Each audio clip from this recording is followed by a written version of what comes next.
Welcome to Scaring YouTube channel and another journey into the unknown. Tonight, we dive into a terrifying mystery that has haunted a small town for decades. A story of a house that appears and vanishes. A place that pulls people in, never to let them out. This is a tale you won't forget easily. So, turn off the lights, settle in, and prepare yourself for the unsettling story of the Vanishing House on Willow Creek. Before going to the story, please subscribe to my channel so I get motivated to make more scary and horror stories. It all began with a local legend that most dismissed as nothing more than a spooky story meant to scare kids. But those who lived near the outskirts of the small, sleepy town of Willow Creek knew better. The legend was real. The house was real. No one remembered exactly when it first appeared. One day, it was just there, a dilapidated, old Victorian house, set back at the end of a dirt road that winded through the dense woods. The road didn't exist on any map, and the house didn't belong to anyone, at least no one living. But every few years, without fail, someone would wander too far down that road, too curious for their own good, and once they set foot in the house, they were never seen again. The first known victim was a local man named Daniel Monroe. He was a handyman, known to be fearless, and he took on odd jobs all around the county.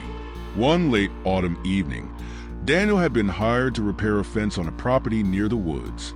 As the sun dipped below the horizon, casting long shadows through the trees, Daniel noticed something odd, a faint light flickering deep in the forest, as if from a lantern.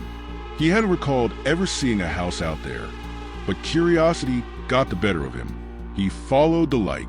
The deeper he went, the more uneasy he felt. The air was colder. The trees seemed to close in around him, and the wind carried with it an eerie silence. But then he saw it, the house. It stood there, silent and imposing, its windows darkened, except for a faint glow from the attic. He should have turned back. The stories whispered in the town, the warnings, echoed in his mind. But Daniel, like many others, believed those stories were just tales spun by old-timers.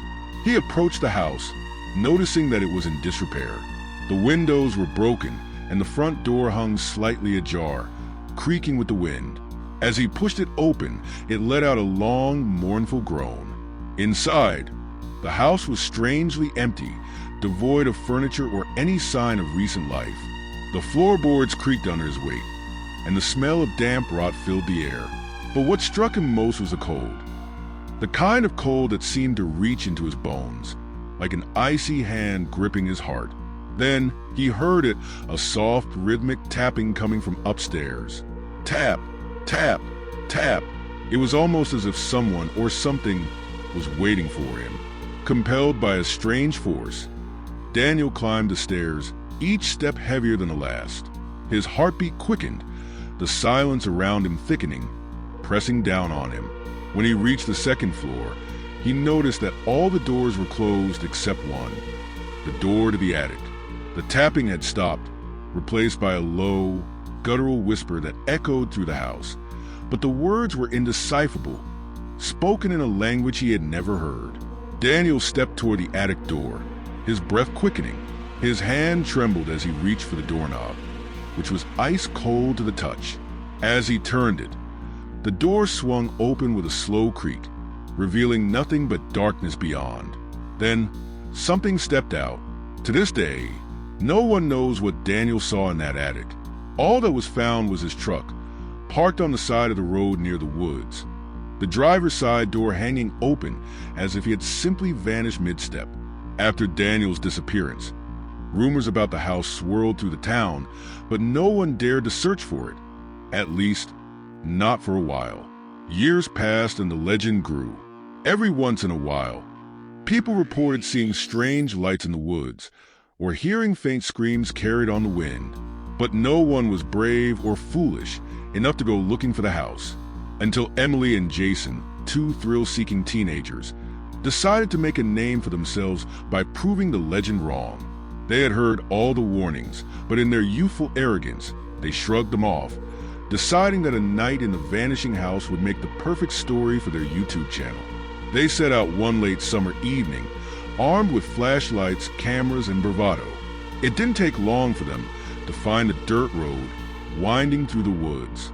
And just like the story said, the house appeared, standing tall and eerily silent at the end of the path, as if it had always been there waiting.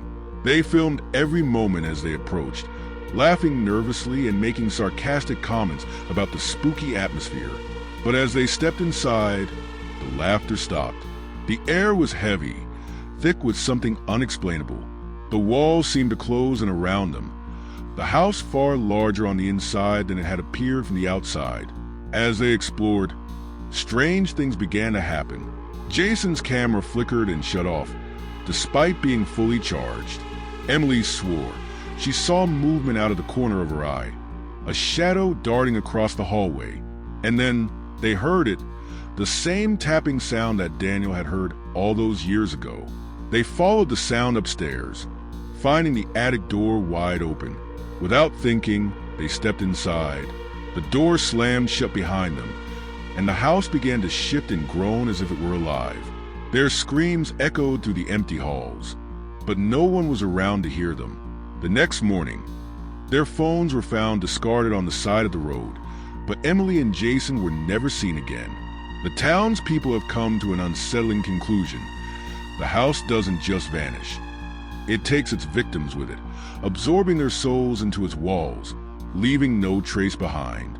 To this day, the vanishing house of Willow Creek appears to those who wander too far into the woods.